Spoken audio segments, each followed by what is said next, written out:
ആ സാധനം, ജിൻഡോയുടെ വളിവിടല്, ജിൻഡോയുടെ ഷട്ടി എടുത്തുള്ള മറ്റേ ഇതിലുള്ള സമീപനങ്ങൾ, ഇതൊക്കെ. ചേച്ചി നമസ്കാരം. അപ്പം 100 ദിവസത്തെ ഒരു പ്രയാണം കഴിഞ്ഞിട്ട് ഇന്ന് ഫിനാലയിലേക്ക് ഇപ്പോൾ ഫൈനൽ നടന്നുകൊണ്ടിരിക്കുകയാണ്. ചേച്ചീൻ്റെ എങ്ങനെയാണ് ശരിക്കും പ്രതീക്ഷകൾ എങ്ങനെയുണ്ട്? ആരൊക്കെയാണ് ഒരു ഫൈനൽ 3 ആരാണ് കപ്പടിക്കാൻ ചാൻസ്? പ്രതീക്ഷ എന്നുള്ള രീതിയിലൊന്നുമില്ല. നമുക്കിപ്പോൾ നമ്മൾ ഓൾറെഡി നമുക്ക് സപ്പോർട്ട് കൊടുക്കാൻ പറ്റുന്ന ഒരാൾ ജാസ്മിനാണ്. ഒബ്വിയസ്ലി എനിക്ക് ജാസ്മിനാണ് വിൻ ചെയ്യണമെന്ന് ആഗ്രഹമുള്ളത്. പിന്നെ ഈ പറഞ്ഞതുപോലെ ഞാൻ നേരത്തെയും പറഞ്ഞു, ഈ എല്ലാവരും കണ്ടസ്റ്റൻസ് ആണ്. 100 ദിവസം സർവൈവ് ചെയ്യുക എന്ന് പറയുന്നത് ഭയങ്കര ഡിഫിക്കൽട്ടായിട്ടുള്ളൊരു കാര്യമാണ്. അപ്പം എല്ലാവരും അവരവരുടെ സ്പേസിൽ സർവൈവ് ചെയ്ത് വന്നിരിക്കുന്ന ആളുകളാണ്. അപ്പം ഡിസേർവ് ആയിട്ടുള്ള ആളുകൾ വിൻ ചെയ്യട്ടെ എന്നുള്ളത് നമ്മൾ കോമൺ ആയിട്ട് പറയുന്നൊരു സാധനമാണ്. അപ്പം ഇപ്പം എൻ്റെ ഇഷ്ടം ജാസ്മിൻ എന്ന് പറയുമ്പോൾ മറ്റ് കണ്ടസ്റ്റൻസിനെ ഇഷ്ടപ്പെടുന്ന പല മനുഷ്യരുണ്ട്. അപ്പം വീണ്ടും നമ്മൾ ഡിസേർവ് ആയിട്ടുള്ള ആളിന് കപ്പ് കിട്ടണമെന്നുള്ളതാണ് ആഗ്രഹം. ചേച്ചി, തുടക്കം മുതൽ ഈ സീസൺ 6മായി ബന്ധപ്പെട്ട് ഒരുപാട് വിവാദങ്ങളും ചർച്ചകളും ഒക്കെ നടന്നുകൊണ്ടിരിക്കുകയാണ്. അപ്പോൾ വളരെ പെട്ടെന്നാണ് 2-3 ദിവസമായിട്ട് ഇപ്പോൾ അതുവരെ ഒരു പ്രഡിക്ഷൻ ലിസ്റ്റിലൊക്കെ ജിൻഡോ, ജാസ്മിൻ ഈ 2 പേരുകളായിരുന്നു ഉയർന്നു വന്നുകൊണ്ടിരുന്നത്. ഇപ്പോൾ പെട്ടെന്ന് അർജുൻ എന്ന് പറയുന്ന ഒരാളുടെ പേര് കൂടെ കയറി വരുന്നുണ്ട്. അപ്പോൾ എന്താണ് ചേച്ചിക്ക് പറയാനുള്ളത്? ജാസ്മിനെ സപ്പോർട്ട് ചെയ്യുന്നു എന്നുള്ളത് വെച്ച് നോക്കുമ്പോൾ കയറി വരുന്ന ഒന്നാമത്തെ കാര്യം എന്ന് വെച്ചാൽ, ഇപ്പോൾ പ്രത്യേകിച്ച് വലിയ രീതിയിലുള്ള ഗെയിമുകളൊന്നും കളിച്ച് മുന്നേറിയ കണ്ടസ്റ്റൻസ് ഒന്നും അല്ല ഈ സീസണിലുണ്ടായിരുന്നെന്നാണ് ഞാൻ വിശ്വസിക്കുന്നത്. ഈവൻ എല്ലാവരെയും, ഇപ്പം ഞാൻ ജാസ്മിനെ സപ്പോർട്ട് ചെയ്യുമ്പോൾ ജാസ്മിൻ ആയിക്കോട്ടെ, അല്ലെങ്കിൽ മറ്റ് കണ്ടസ്റ്റൻസ് ആയിക്കോട്ടെ, എല്ലാവരും ഒരു ഭയങ്കരമായിട്ടുള്ള ഒരു ഗെയിം സ്പിരിറ്റ് ഒരു സാധനം എടുത്ത് അതിനെ കണ്ടു എന്ന് പറയുന്നത്. പക്ഷേ എന്നെ സംബന്ധിച്ചിടത്തോളം ഇറ്റ്സ് എ സർവൈവിങ് ഗെയിം. അതിനപ്പുറത്തേക്ക് ജാസ്മിൻ എന്ന് പറയുന്ന ഒരു പെൺകുട്ടി സർവൈവ് ചെയ്ത ഒരു എക്സ്ട്രീം സാധനത്തെയാണ്, അതൊരു പോരാളി എന്നുള്ള ഒരു രീതിയിലേക്കാണ് ഞാനതിനെടുക്കുന്നത്. ഇവിടെ ഭൂരിപക്ഷവും ന്യൂനപക്ഷവും ഉണ്ട്. ഇവിടുത്തെ ന്യൂനപക്ഷങ്ങൾക്കൊപ്പം തന്നെയാണ് ഇതുവരെയുള്ള സീസണുകളിൽ ഞാൻ കൂടുതൽ നിന്നിട്ടുള്ളത്. അല്ലെങ്കിൽ ഇതിനകത്ത് ശരി എന്ത് തെറ്റെന്ത് നോക്കിയിട്ട് അതിൻ്റെ പേരിൽ തന്നെ വിമർശിക്കപ്പെടുകയും ചെയ്തിട്ടുണ്ട്. പക്ഷേ ഇപ്പം നിങ്ങൾ ചോദിച്ചൊരു സാധനം എന്ന് വെച്ചാൽ ഒരാളും കൂടെ കയറി വരുന്നുണ്ട്, അർജുൻ കയറി വരുന്നുണ്ട്. അർജുൻ ലാസ്റ്റ് വീക്കുകളിൽ നന്നായിട്ട് പെർഫോം ചെയ്തു. നമ്മൾ കാണാത്തത് ഇല്ല എന്ന് പറയരുത്.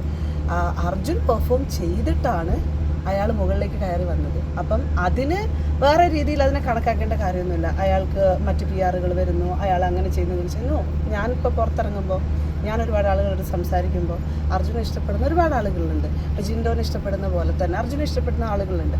അപ്പോൾ ഒബ്വിയസ്ലി ഇപ്പം ഈ പറഞ്ഞതുപോലെ മറ്റ് ഫാൻസുകൾ തമ്മിൽ അടികൂടിക്കൊണ്ടിരിക്കുമ്പം ഒരാൾ കയറി വരുമ്പോൾ അതൊരു ഭയമാണ് ആളുകൾക്ക് തോന്നുന്നത്. പക്ഷേ എക്സാക്ട്ലി അവിടെ നമ്മളിപ്പോൾ നല്ല ഗെയിമുകൾ ഇല്ല എന്ന് പറയുമ്പോഴത്തേക്കും എന്തെങ്കിലുമൊക്കെ ചെയ്ത് വരുന്ന ആളുകൾക്ക് ജനങ്ങൾ സ്വീകാര്യത കൊടുക്കുന്നു എന്നുള്ളതിൻ്റെ ഏറ്റവും വലിയ ഉദാഹരണമാണ് അർജുൻ കയറി വന്നത്.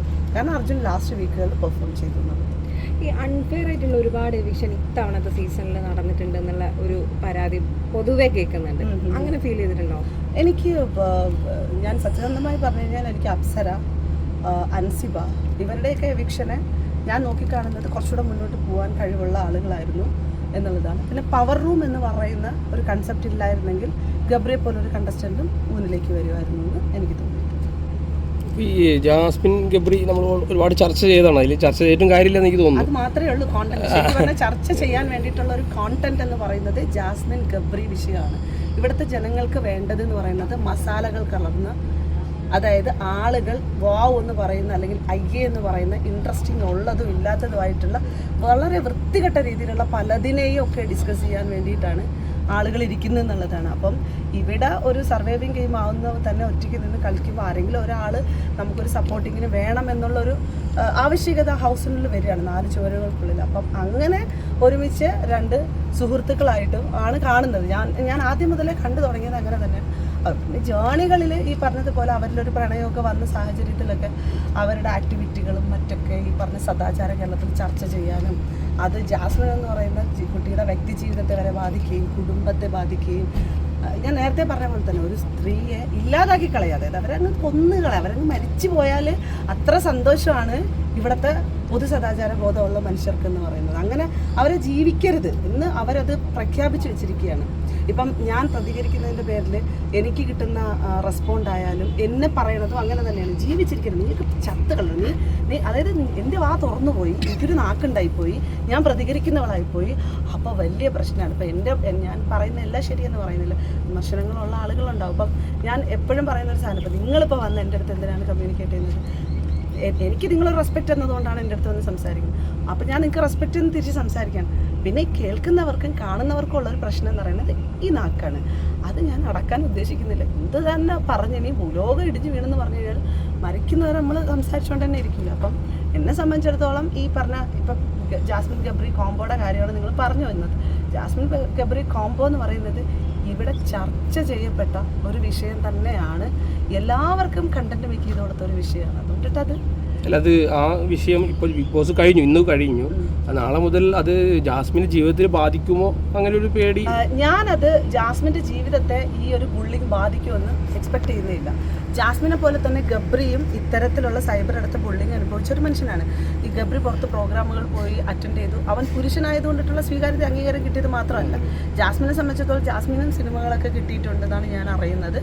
ജാസ്മിൻ സർവൈവ് ചെയ്യും, എനിക്ക് 100% ഉറപ്പുണ്ട്. ജാസ്മിൻ സർവൈവ് ചെയ്യും. കാരണം അവളെ സംബന്ധിച്ചിടത്തോളം കുറേ കാര്യങ്ങൾ അവൾ തന്നെ റിയലൈസ് ചെയ്തിട്ടുള്ളതുകൊണ്ട് നമ്മൾ കണ്ടായിരുന്നു. അവളുടെ ഭാഗത്ത് ചില തെറ്റുകൾ വന്നിട്ടുണ്ടെങ്കിൽ ആ തെറ്റുകൾ എൻ്റെ ഭാഗത്ത് ഉണ്ടായിട്ടുണ്ടെന്നുള്ളത് റിയലൈസ് ചെയ്യാൻ മിടുക്കിയായിട്ടുള്ള ഒരാളായതുകൊണ്ട് അവൾ സർവൈവ് ചെയ്യുമെന്നാണ് ഞാൻ വിശ്വസിക്കുന്നത്.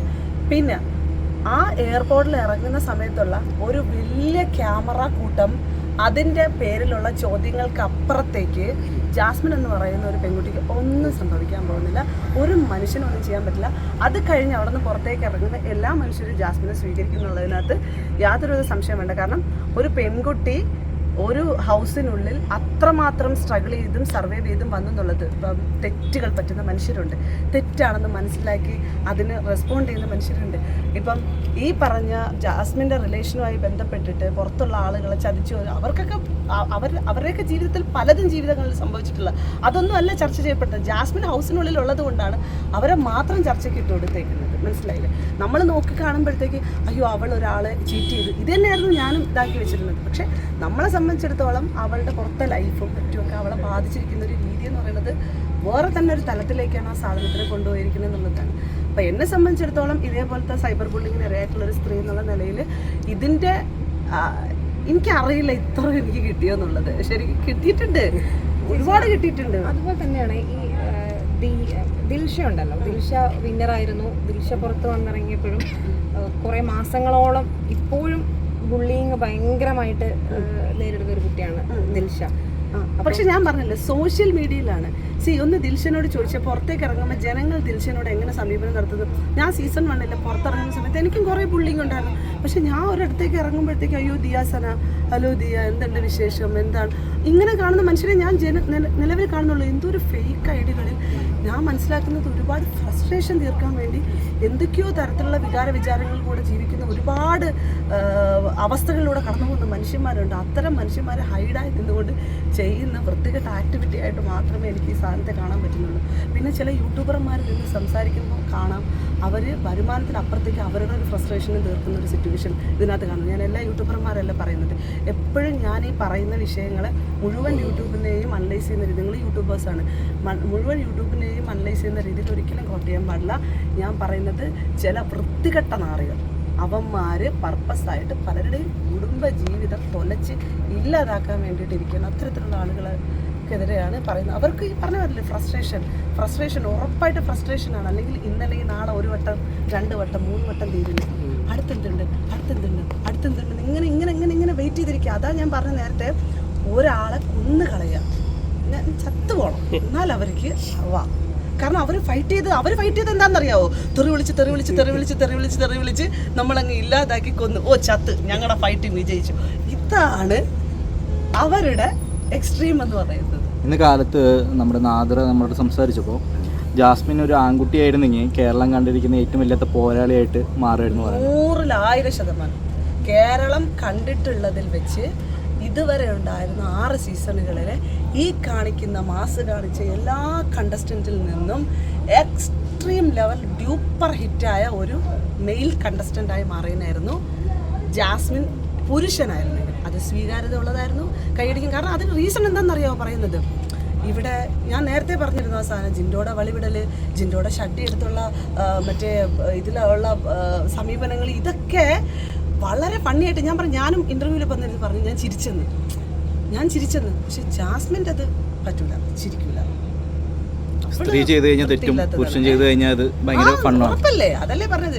ഞാൻ വരെ ജിൻഡോടത് ചിരിച്ചു. ആ ഫണ്ണി എലമെന്റിനെ അവർ കൊണ്ടുവരുകയും അത് ജാസ്മിനിലേക്ക് വരുമ്പോഴത്തേക്കും ഓൾറെഡി ഒരു ഹൈജീനിന്റെ സ്ഥാനം പറഞ്ഞു തുടങ്ങിയല്ലോ. ജാസ്മിൻ ഒരു ഹൈജീനിന്റെ കാര്യത്തിൽ ജാസ്മിൻ വലിയ രീതിയിൽ ഒരു തെറ്റ് ജാസ്മിന് പറ്റിയിട്ടുണ്ടായിരുന്നു. ഈ പറഞ്ഞ ചായ തൂങ്ങിയിട്ടിട്ട് ഇതാക്കുന്ന സിറ്റുവേഷൻസ് ഒക്കെ എന്ന് പറയുന്നത് അത്തരത്തിലൊരു ബുദ്ധിമുട്ടുണ്ടായിട്ടുണ്ടായിരുന്നു. അപ്പോൾ ഈ എന്താ ചേട്ടാ പോകുന്നുണ്ടോ? ഇല്ല. ഓക്കെ. അപ്പോൾ ഈ ജാസ്മിനുണ്ടായ ഈ സാഹചര്യത്തെ അവർ പിന്നെ അടുത്ത് മുതലെടുത്ത് ബാക്കിയുള്ള എല്ലാ ആക്ടിവിറ്റികളെയും അത് വളരെ വൃത്തികെട്ട രീതിയിൽ അത് ചിത്രീകരിക്കുന്ന സാഹചര്യം ഉണ്ടായി. ഞാൻ പറയും ഇപ്പം ഇതേപോലെ തന്നെ ജാസ്മിൻ പുരുഷനും ജിൻഡോ ഒരു സ്ത്രീയുമായിരുന്നെങ്കിൽ ഈ വളിവിട്ടതും അല്ലെങ്കിൽ ഈ മറ്റേ നിക്കറൊക്കെ എടുത്ത് അവിടെ വെച്ച് തുടച്ചതൊക്കെ അത് ഇതേപോലെ ജാസ്മിനെ പോലെ ബുള്ളിങ് ചെയ്യുന്ന അവസ്ഥയിലേക്ക് പോയത് ഉറപ്പാ. എനിക്ക് യാതൊരു സംശയമില്ല. ഇവിടെ പുരുഷ പ്രിവിലേജും പുരുഷന്റെ ആധിപത്യവും പുരുഷന്റെ പവർ എന്ന് പറയുന്ന സാധനം ഇവിടെ ഡോമിനേറ്റിങ്ങിന് ഉപയോഗിക്കുകയും ചെയ്യുന്നുണ്ട്. മനുഷ്യന്മാരെല്ലാം അത് വെച്ച് മിസ്യൂസ് ചെയ്ത് ഇല്ലാതാക്കുന്നുണ്ട്. ഫുള്ളായി